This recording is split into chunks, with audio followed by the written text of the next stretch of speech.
So today we want to thank you all for joining us for episode 2 of a chef's journey through Alexander Valley. Today we're featuring rosé.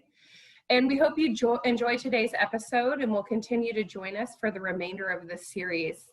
You can sign up for all of our future episodes that run through September 4th at alexandervalley.org. Sorry, September 3rd. Sign up for all the episodes at alexandervalley.org. We have an incredible group of panelists today that I'm so excited about, and a wonderful guest moderator who I am introducing, and that's Miss Allison Levine. She's the owner of Please the Palate. Allison holds a master's degree in international communications with a focus on cultural training from the University School of International Service. Allison previously worked at the Tasting Panel magazine and is currently a columnist at the Napa Valley Register. Her work has also been featured in the Wine Industry Advisor, Drizzly, Thrillist, LA Weekly, and Wine Country This Week, just to name a few. The list was much longer than that. Allison reviews wines for wine weirdos and is the founder of a YouTube series called Crush on This. Without further ado, I'll let Allison take it over from here. Thank you, Lisa. I'm really excited to welcome everyone today. The Alexander Valley appellation in the northeast of Sonoma County is a majestic and compelling valley with a really strong focus on Cabernet Sauvignon. We're going to be doing rosé, but the region is home to a community of wine growers and winemakers who share generations of family history, traditions, and experience working with the land in this world-class wine growing region. The Alexander Valley is an area of diverse and ancient soils built on tradition and steeped in farming culture. The wines from this appellation are produced with a focus on a sense of place. And the goal for this entire series is that you, the guests, will walk away with a greater understanding of not only the wines and incredible restaurants, but the way of life of the Alexander Valley.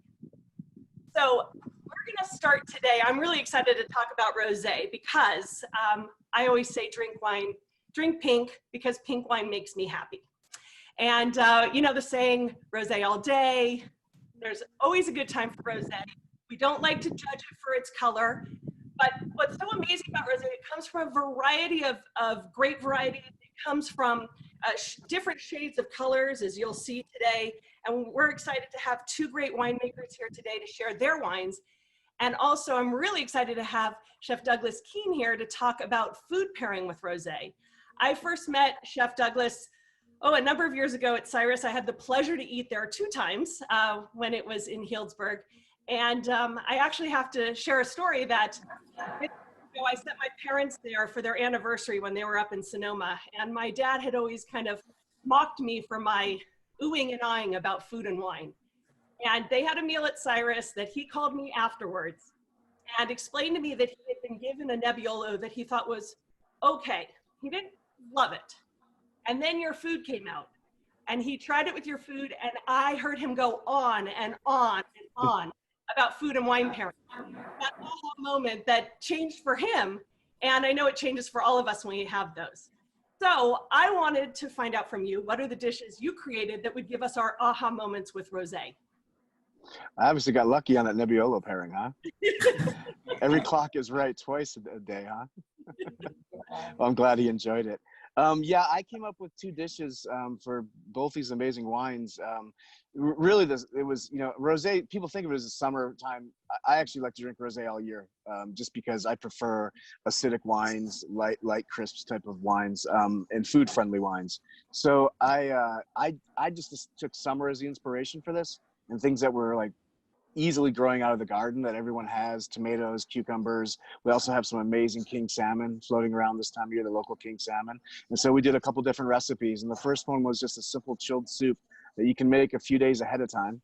And it's basically throw everything into the blender. It's cucumber based, has a little bit of buttermilk for some tang, has a little bit of avocado. And you literally throw it into the Cuisinart or the blender, you blend it, and then it's good to go. It sits in there and you serve it. It also, if you wanted to, it could go with a little bit of shrimp or some seared shrimp or poached shrimp as well if you wanted to add some stuff to that.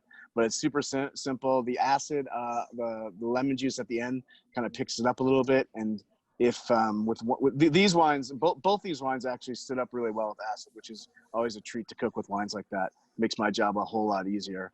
But that's really the balance for me when I do pairings is usually, I mean, you can always shoot for that perfect pairing, and that's a great lofty goal. But it's also about kind of drinking what you like and having good food with it. And if it's not the perfect pairing, it doesn't really matter. You can adjust the food a little bit with salt and acid to actually kind of balance the wine depending on what you're drinking with. But I think this one with the red wine vinegar and the lemon juice kind of works pretty well. Well, the other one, sorry, go ahead. No, go. What I love about that, because it's such a fresh dish, and I'm going to be making it when I pick from my garden next, but it's such a fresh dish, and rosés are such fresh wines, but they're also great with food because they have structure to them. You know, they're sort of, they're like a lighter version of a red wine, but a little more body and texture to go with food. And a lot less tannins, which work great with these flavors. Yeah, so tell us about your second dish. Yeah, that we again went straight to the garden and took the tomatoes that are just kind of streaming at us right now and basically made a puree out of them. And that can actually be served warm or cold. You can make it ahead of time or not. But then this is the most finesse part of this dish is we took a little bit of king salmon. And I love salmon that is just barely cooked. I think it brings out the best flavor of the wild salmon. And it's also this super sensual, sexy texture that when you bite into it, it just kind of falls apart. It's not raw like sashimi. The proteins are denatured, but it isn't chewy like a grilled piece of fish that can sometimes get a little bit overcooked. So the trick to this one really, you take the oil and you turn it up to about I think I said 125. 122 degrees. So I prefer to go like Celsius. We work on Celsius, but you heat the oil to about 50 degrees Celsius, 122 degrees Fahrenheit. It's basically it's a little warm to touch, not hot, but it's warm. You then drop the salmon in that's been seasoned and immediately shut it off and lid it. And it basically just poaches it, but it poaches it where the albumins in the salmon, if you've ever cooked a piece of salmon very harsh, like on a grill or a saute pan, I don't mean that in a bad way, but with like a harsh heat, you'll see the albumin, the proteins kind of come out. And then that will also change the texture. You can still have a good, well-cooked piece of fish, a perfectly cooked piece of fish, and get some of those albumins, but you've done it a little harsher. This salmon actually goes in super gentle. The albumins all stay in, and then the end texture is like, oh my God, it looks raw, but it just eats like pudding basically. And it's one of my favorite ways to cook it. You could also serve that immediately warm out of there, or you could pre-cook it like that, keep it in the oil and serve the whole dish cold if you wanted to. And it's really about not working too hard with these dishes. I mean, summertime is for gathering and hanging out and opening some really great rosé. Well, for everyone who's listening, these recipes are available at alexandervalley.org to download, and they look pretty simple to make. I mean, it's not too intimidating. I'm curious, and we have a question from someone in our audience. They want to know why acid is so important for wine and food pairing. You know, the wine guys can probably jump in too on this one, but to me, acid is what makes your palate not fatigue. Right? So if you have a dish that is just rich, just let's say we did poached salmon on top of mashed potatoes and mushrooms, some morels or chanterelles, and you know you got fat on fat, you've got no relief anywhere whatsoever. So that wine's got to do a ton of work to make that pairing, and it's almost like it's just got to be this big old wine that just takes all that fat. Acid, on the other hand, will lift up your palate. It'll make the wine. It'll make the wine taste better, but it'll also make the food taste better. It brings out more flavors of the food. Salt and acid are the most key to any type of food, to any type of cooking, I should say. And I have a question for people. Most of the ingredients look pretty accessible. For the verjus, you have red and white. Do you have other things people can use if they don't have verjus or both types handy at home? Yeah, you could actually use some of the rosé. The rosé is easy enough to use. I would steer away from adding more vinegar. If you only have vinegar, then I would actually water it down just a little bit. But the rosé would be a great acid to use. Well, that's fantastic. I don't know if there are any other questions about them. Maybe we can come back to you, Douglas, as we get into the wines a little bit more and talk about the pairings. But I would love to invite Laura Carpenter Hawkes to join us from Carpenter Wines. And Laura, can you start out by telling us a little bit about Carpenter Wines? Sure, absolutely. So hi, thanks for having me. I'm really pleased to be here. I'm excited to to drink and talk about rosé with y'all. So Carpenter is a project Jake and I started back in 2012. We have been making Hawkes wine for about 10 years, and we found ourselves drinking a lot of Pinot Noir. And when you drink, for me anyway, when I encounter something I love, like a great piece of music or writing, I get inspired to try to do it myself, whether I do it as well. And being winemakers, we really aspire to just try to make some Pinot Noir. So we found a great vineyard to work with down in the Petaluma Gap. So Carpenter is pretty small production. We're about 850 cases, and it's all pretty much direct. We don't have a tasting room, and it's centered on Pinot Noir. But over the course of it, we've also just found some other vineyards to work with and use some of our own fruit that we grow. And that's where the rosé comes in. So the vineyard that is just down the road in Alexander Valley. And I don't know if that covered it all, but that's a short story. Well, so you're working with fruit from other areas in Sonoma, but I'm curious, what draws you to the Alexander Valley? What do you love about working with the fruit from there and working in that area? Oh gosh, what's not to love? The farmers are the best. Yeah. Yes, I'm married a farmer. Well, it's got to me a lot of variety in what we grow. It's mostly Bordeaux varietals, but there's quite a bit of Italian varietals, which I really enjoy, and Chardonnay as well. Not much Pinot, obviously, and some of the older. There's some really great old vineyards. I just love going down the road and seeing the patchwork of different vineyards. There are old vines, new vines, but there are really some very old vineyards in this area. Some of the oldest, I think, in the state, if I'm not mistaken. So the rosé we have today is not to be mistaken with the white zin of yesteryear, but a white Zinfandel, a rosé of Zinfandel. And I know there's a question about the label and the image. I don't know if you want to start there and then we can get into the wine. Yes, first let's have a little wine. So we had some fun with different hammerheads for the Carpenter label. So Carpenter's my maiden name, and I am still Carpenter. I kept it as my middle name. But we just thought, well, this is a great opportunity to feature some tools. And this, I believe, is it's like a crate hammer, or it's to pull apart old tea crates. Is that correct, Jake? He's more of a builder than I am, but that is what I thought it was a roofing hammer. Okay, well, maybe somebody in the audience can correct us, but we have, at this point, I don't know, 12 or 14 different labels of different hammerheads. It's a hammerhead. It's a hammerhead. So this rosé comes from your estate vineyard, and Zinfandel, and I love the color because I think it's a little deceptive. You know, when we think about Zinfandel, we think about a really deeper red color wine, and it's such a lovely kind of orange tinged salmon color. And tell me a little bit about the grapes. Yeah, so this is an old vineyard. It's halfway between Healdsburg and Geyserville. It was probably planted, we think, in maybe 1975 or so. It's about, what, 2 acres? 4 acres. 4 acres, excuse me, 4 acres. Does not put out a lot of fruit. We made about 200 cases. And we did the direct press method, I think, which is the same that Ames does, in that we just threw the grapes in whole cluster. Well, we, first of all, back up, we picked it to make rosé. We didn't make a red Zinfandel. We picked it up pretty low bricks, so about 22 bricks, and we threw it in and crushed it right away off the skins. So that's what makes it a white Zinfandel. It's basically, you're like making a white wine out of red grapes.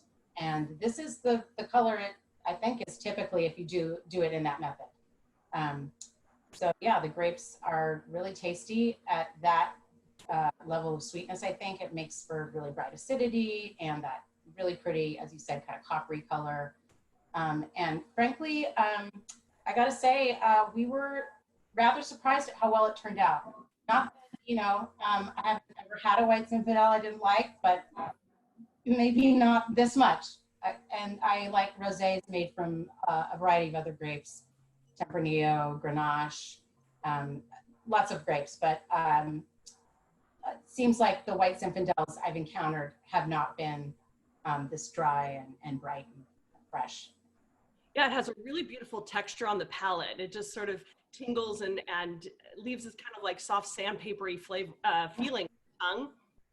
And the nose, I mean, can you describe what you're smelling for people who are tasting along with you, or maybe going to? Yeah, I really get a lot of stone fruit, like nectarine. Jake has pointed out that it's a little citrusy, which I get too. I wouldn't maybe have picked that out right away, but I get that. It's a little floral too, maybe like a white flower. Help me out. Yeah, I mean, if I can just interject, I've farmed grapes and taken part in the making of a lot of different rosés, and we did a rosé for a different project from the previous year from this vineyard, and the grapes were a little bit riper. And I really feel like a critical part of the success was having in mind from the beginning that we were farming the vineyard to making sure that we harvested the grapes at an appropriate shape, kind of at an appropriate level of ripeness to get the kind of acid. And I think surprisingly the aromatics we got out of this wine, the way it smells is pretty incredible to me. I never would have expected it from Zinfandel, to be honest. Yeah, and it does make you think, well, maybe there was something to white Zinfandel before it became that sweet drink that most of us who grew up in the 80s and stole out of their mother's stash might remember. But it did, you know, and it saved a lot of old Zinfandel vineyards, the success of white Zinfandel. And apparently even it still outsells red Zinfandel. I didn't know that. That shouldn't surprise us. But being here in California, you know, we're wine snobs, so. So how do you really, there's a lot of people still drinking that white Zinfandel that's pretty high sugar. Absolutely. How do you approach pairing wine and food, and how do you approach it with your rosés in particular?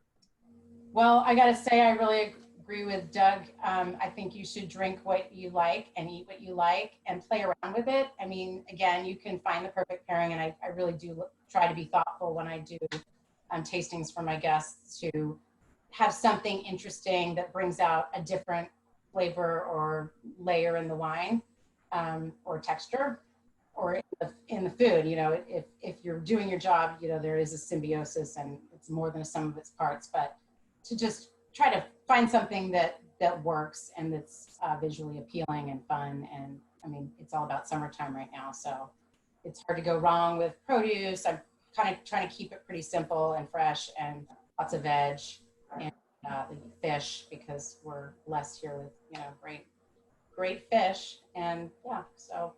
Do we have a question why you call this white Zin instead of rosé? We're trying to be a little cheeky, and again, like, bring it back. There's a bit of a nod to the history of California winemaking. I mean, the Trinqueros are a hugely successful family, and I think white Zinfandel can be a great wine, and why not? You know, I guess there are white Pinot Noirs out there now. Mm-hmm. Oh yeah. Yep. They're quite tasty. Yeah, they are. And when you press the grapes right away, it's like making, like I said, it's like making a white wine, but out of red grapes. So you could call this, I guess, a Van Gris also. Yeah, I feel like it's a really big difference from a farming perspective in terms of whether you're farming for rosé again, or whether you're farming for red wine and then doing a Saunier. And I think that there are some wines, I think that there are some grapes that works really well with. I remember, I won't name names, but I remember a Sonoma winemaker friend of mine who's a great winemaker, and he was talking about how he made the Viognier, and how he had to get the grapes to a certain brix to get the aromatics that he wanted, and then water the must back to not have the alcohol be overbearing, and how people didn't like to hear that, but that it was, and I do feel like the ripeness level is key. We have another question, and I know this will probably also, Ames would love your thoughts on this. But LaDonna wants to know, is it true that rosés and zins are good introductory wines for people being introduced to the broad spectrum of wines? I think so.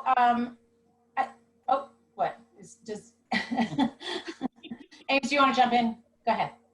I think I agree with that comment. I think they are a great introduction. And anything that is easy and not, doesn't seem like overpowering or something that requires you to think too much. I think if it's just immediately enjoyable, then I think it's a great way to introduce someone to wine. Yeah. Totally. Anything to add to that? Yeah, I agree. As I said, I think people, their first experience with wine was White Zinfandel, and people's tastes tend to change if they're really into wine over the course of their life. It usually skews from sweet to dry, not always, but Zinfandels can have, red Zinfandels and white Zinfandels can have that fruitiness, that big fruitiness that can translate to sweetness, or actually have some residual sugar and be sweet. And then maybe that will lead, that gateway drug will lead to some other wine. Yeah, I think so. I think it's a good gateway. Well, I think this is a beautiful wine, and I think it's a great example to kind of take us away from what we think White Zinfandel is, if we still think that's what it is.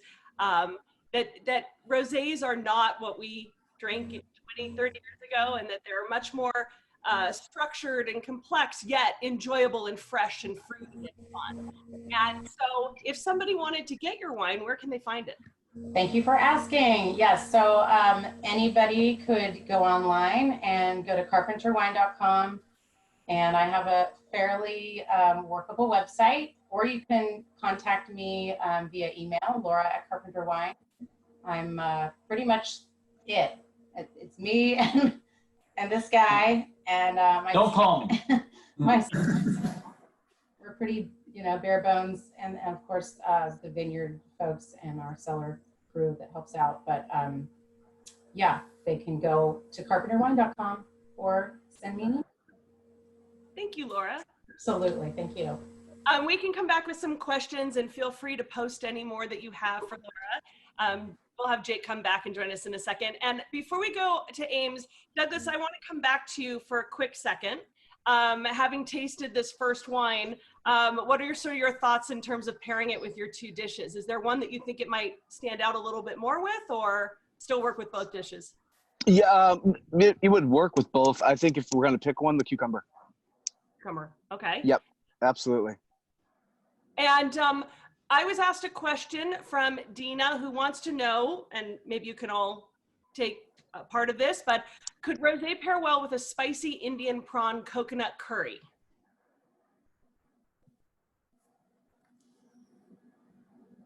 How spicy? A thought-provoking question, I know. I mean, sure, the answer is yes, it could. But I think it depends how spicy. Mm-hmm. Have you guys tasted either of these wines against really hot food? Yes. How's it do? I mean, this wine does okay. One of the things about rosé that I think, I don't know, okay. Anyway, I think it pairs with such a broad spectrum of foods. I love that about it, and I love racy acidity, and maybe you don't get the last bit that you want out of this wine if you pair it with something that's really spicy. But I think, let's be real, if you're drinking a beer that has nuance, then you're probably not going to get every last bit out of that beer either. So I think that part of spicy food is the interplay between the spice and whatever else it is that you're trying to taste. Yeah, I'm always afraid to push too hard on heat when I'm pairing with a wine, just because I don't want to destroy it. But I think if you're cooking at home and you want to drink a rosé with it, I see no reason not to. Bubbles are always good too. Well, thank you. A lot of people are asking Douglas about CYRUS reopening, but I wanted to hold off till the end if you don't mind. So no problem, I'm here. I promise I will answer that question because I know everyone's chomping at the bit. Ames, I wanted to come over to you now and have you tell us a little bit about Medlock Ames Winery and the story of your brand. So Medlock Ames is a vineyard and winery that my best friend and I started about 23 years ago. We were living in New York City and didn't know very much about wine, but just started tasting it, and it was really fun to try to identify what we were seeing in the glass.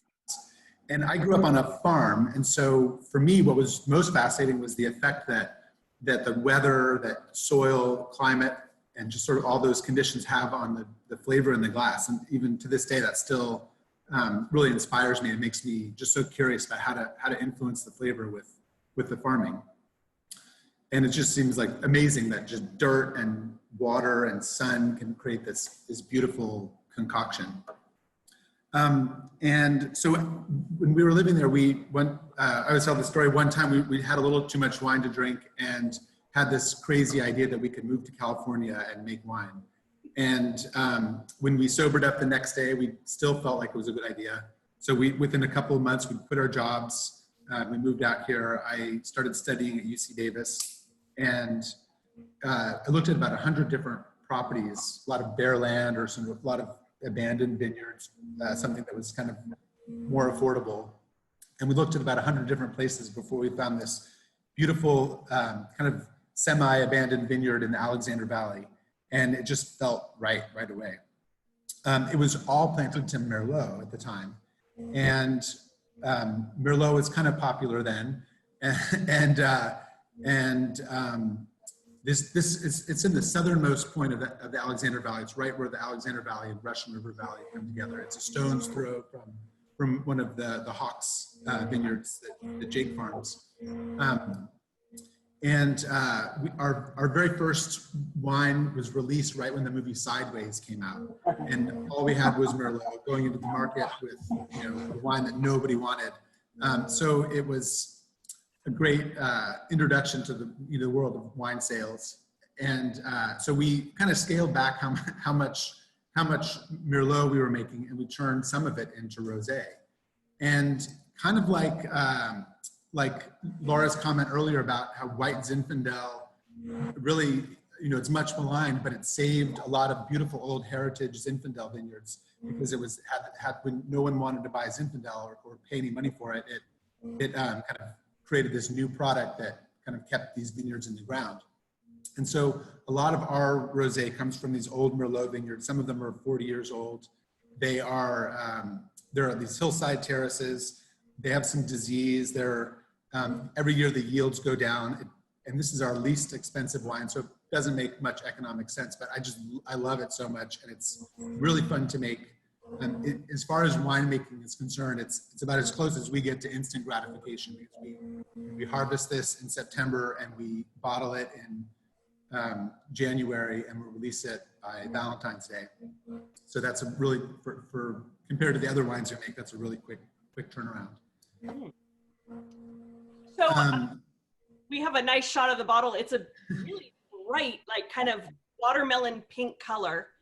And you're saying this is primarily Merlot. Yeah, and I think that's just a kind of our generic bottle shot that we took from probably a 2018 vintage. So the 19, if you hold your glass up to that bottle, you'll see it's a little, this one is a little bit deeper, darker in color. Right, my shirt's making it look darker. and it is a little darker. So a long time ago, when we first started, we made our rosé in the saignée method, which is really a byproduct of making a red wine making. We would crush our Merlot grapes to make the red wine, put them in a tank, and then bleed off some percent, 5%, or it just sort of depended on the vintage.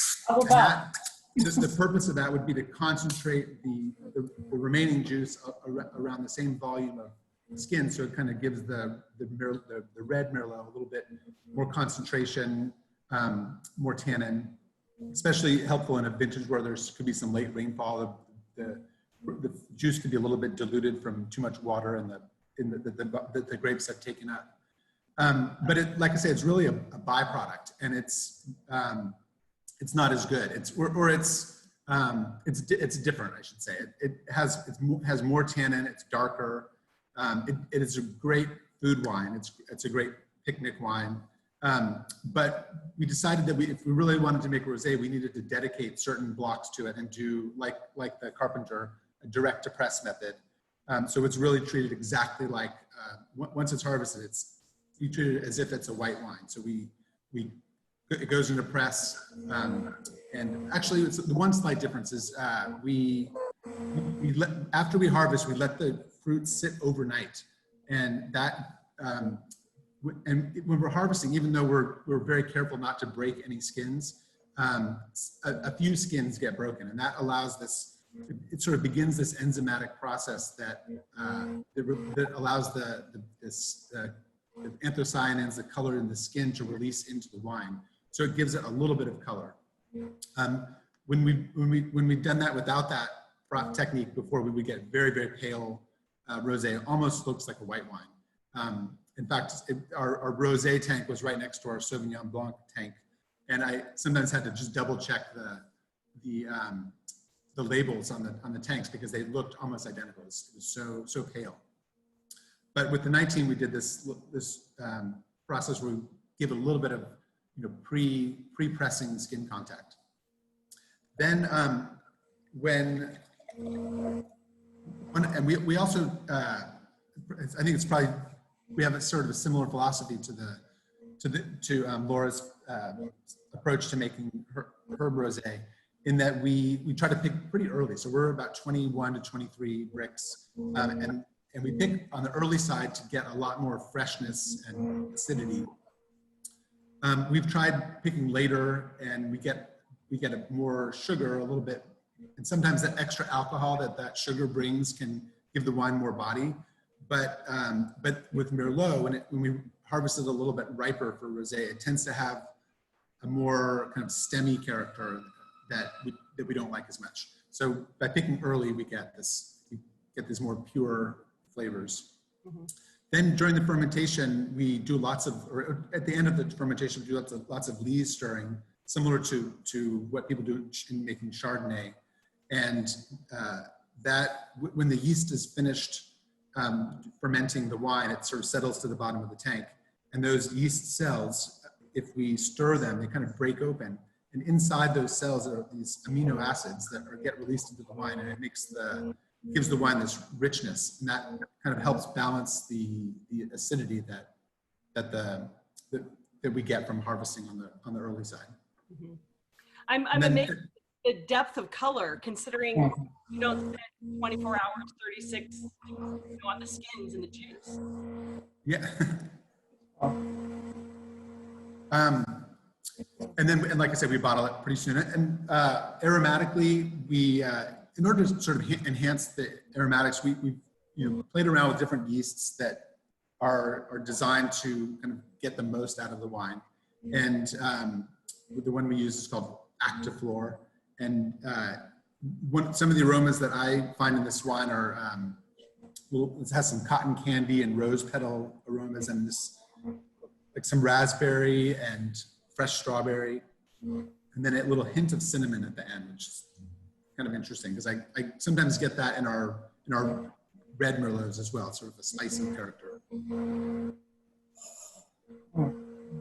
It's got a really nice mouth texture. It's got all the lee string. It's given it a nice kind of creamy mid palate that just coats the tongue in a very different way than the Zinfandel, which is what's so fun, that not all rosés are the same, and that they're so unique. How do you like to pair this wine with food? I love it for just anything that I have in the summer. And the recipes that Doug put up, those look, I can't wait to try those. Those look really exciting. Doug, now that you've tasted it, is one of your little more to this? Is this more for the salmon? Yeah, I think so. I think especially the way I cook the salmon in this recipe, it won't overpower it with any sort of fishiness, and it'll be nice and mellow. The texture will work really well with this wine. Again, they're both, these are easy wines to cook with. They're both really food friendly. Absolutely. I had an easy job here. Also, we made about 600 cases of this wine, and for the first time ever, we did a magnum. So we were really excited to enjoy this. But when we came up with that idea, we envisioned people having these big pool parties this summer, pouring these magnums of rosé, but that did not happen. Still kind of fun. The story behind your label?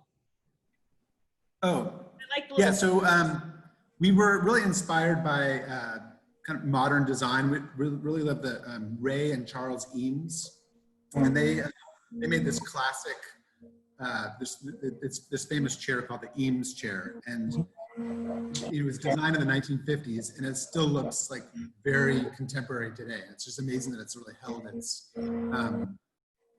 appeal as this iconic design. And so that was when we created the label design, we wanted something that wouldn't look dated in 10 years. That was, I always thought it was the ocean, and I always thought it was the tide. Like, like a little sun. I mean, I love that label, and I did. I love it, and I always thought it was the tide being drawn toward the moon. I like that. That's better than the real story. The other, it's two other things. It sort of represents a glass, and so it's that motion in the glass. There's like a little drop of wine that's popping up if you're stirring your wine too vigorously, sort of anticipating that first sip. And it also represents our ranch. So we've got this sloping terrain and lots of ponds and the sun or the moon. Full entendre. Ames, can you clarify what Lee's stirring is? Is that the same as batonnage? Yes, same thing. But we're doing it in a tank. So a baton is just like a little stick that you're using to stir in a barrel. But so that's not how we're stirring a big tank. What's that? You stir it with a pump. The first time my family ever made Chardonnay, we made it all in the tank all year, and we modified a pool suite on the bottom of the tank. There's your pool party. Well, talk about a party. Alice, who's listening in, would like to let you know that she was mistaken because she thought magnums were perfect for 2 people. One's drinking now. So can you tell us where we can find this wine? Yes, you can find it at our website, medlockames.com. Or if you're in Sonoma County, you can make an appointment to come visit our tasting room. And we are open Friday through Monday, and try it here. Great. And I want to go back now, before we jump back to Douglas, just Ames, what draws you and keeps you in the Alexander Valley? What sort of is your favorite thing about living up there and having a vineyard up there? That's a great question. It's so beautiful here. The people are so kind and friendly. There's just a real sense of community, and people care about each other and help each other. We have such an abundance of agricultural produce here. So I don't want to malign any other neighboring valleys, but some of them tend to focus more on just maybe one type of product. Whereas in Sonoma County, we have lots of different diverse farms, and people are doing some amazing things with food. Doug is sort of the greatest example of that. We grow things in Sonoma. Yeah. No, I said it. But Douglas, tell us a little bit about what is the bounty available to you in the Alexander Valley? And I know you told us you were going to mute a few times because you have some livestock and other animals making noises in the back. So are you also sourcing from your own farm for your restaurant? So livestock would insinuate we eat these animals. That is, we are the biggest softies in the world. We collect every little misfit that comes our way. So no, we have 5 dogs, all kind of got their own rescue story. But then we also have 2 pigs that were from the Butte fire. They needed a home, and we saw a picture of them and called up and said, we'll take them. And they called and said, you can have them. You got to come get them. And my wife was like, we're really getting those? I was like, yeah, I've always wanted a pig.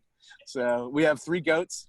We have 2 sheep, and then we got 2 cows last year in the fire that were burned a little bit from the fire in Knights Valley at my wife's family's ranch. And we took them back here and helped them get back, and then we couldn't give them back to the ranch. So Sparky and Clementine I'm surprised they haven't moved yet.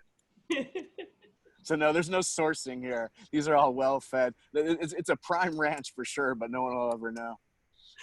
A lot of marbling. But so what do you source? What is the sort of bounty available to you that stands out to you in Sonoma? Yeah, I mean, honestly, I wasn't joking. We grow so much here, and the vegetables, you know, the hot sun, obviously, with some great hot sun, but we also have the cool nights, and we have proximity to the ocean. And I mean, I cannot prove this, but I'm telling you, like, there is some sort of symbiosis with the salt water from the ocean and the flavor of the vegetables that we get that goes into the soil. Maybe it's just extra seasoning that you don't need, but the vegetables here are so incredible. The seasons are so long, but also so intense. And there's nothing you can't grow here. And we have an orchard outside here with about 30 different trees that we planted for the restaurant to use. But I can grow fro de bois, I can grow any sort of tomato, but I can also go, as Ames was saying, there's so many amazing farms. Like I could put a farm in for CYRUS, but I'm not going to, because there's so much great stuff growing. I mean, you got Tucker growing stuff down at the Kendall Jackson Garden. That produce is the most world-class stuff I've ever seen. The onions at Bernier Farms are incredible. There's eggs all around here that you can just grab. It is truly a paradise to cook. You know, the only thing we miss sometimes is some of the East Coast fish, the truly cold water fish. But other than that, everything here is just, there's just so much bounty, especially the poultry. You've got chickens coming out of Petaluma, you've got Liberty Farms duck. There's nothing here that we can't get. It really is the perfect place to cook. And in terms of growing, Jake, as a grower with Hawkes Vineyard, I know you also have chickens, because I saw them on an earlier call this week. But tell us about growing grapes in Alexander Valley and what that's like. Well, I think it depends on where you are in the valley. And one of the things that I like so much about Alexander Valley, was kind of hinted at by Doug, is that there is such diversity.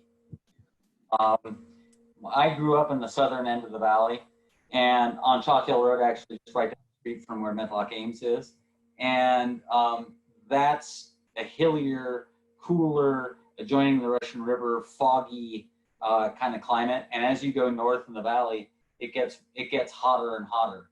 And, you know, as a grower, what that makes me think is that Alexander Valley has all kinds of things in front of it that it hasn't even touched yet in terms of farming, because I think different parts of the valley are suited for all kinds of different things. So I mean, like most other people in Alexander Valley, I grow Cabernet for a living and do things like help make White Zinfandel for fun.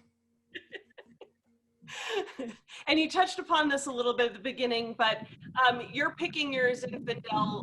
Like, what are you looking for when you pick your Zinfandel to make a white Zin?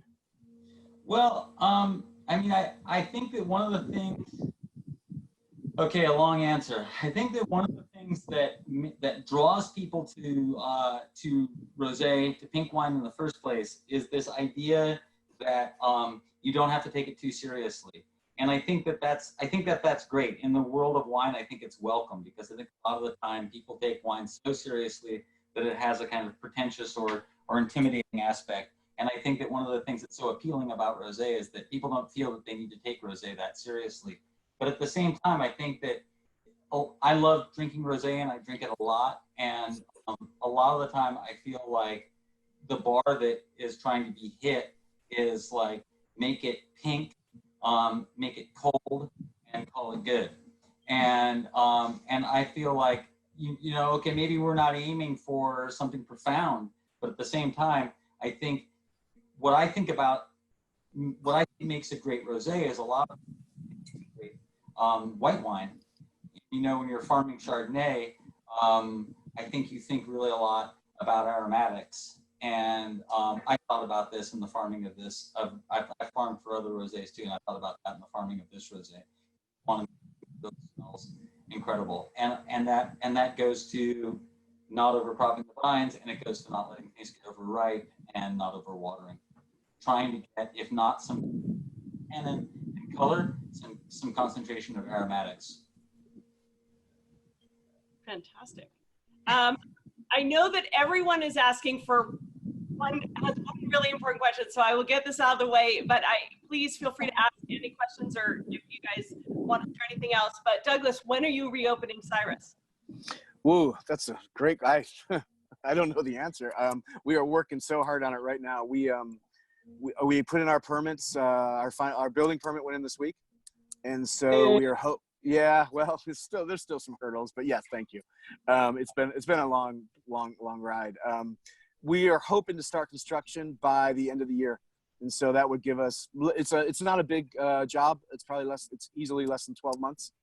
So we'd be open within a year of starting. So we're really looking forward to it. And we're in Alexander Valley, which is where I've lived for 19 years. I first came out here and I just fell in love with this place. I finally felt like I'd found home after kind of going all over the country for a while. And then we named CYRUS after Cyrus Alexander, who kind of discovered and claimed is probably a better word, than Alexander Valley. And so it's great to kind of be back in there. And we always wanted to float over the vines. And now we're gonna be floating above the vines, right overlooking everything. One of the most beautiful places in the country. Wow. Well, I hope in 2021 we can all be there raising a glass of rosé and enjoying it with one of your pairings. That would be great. Surprise us with.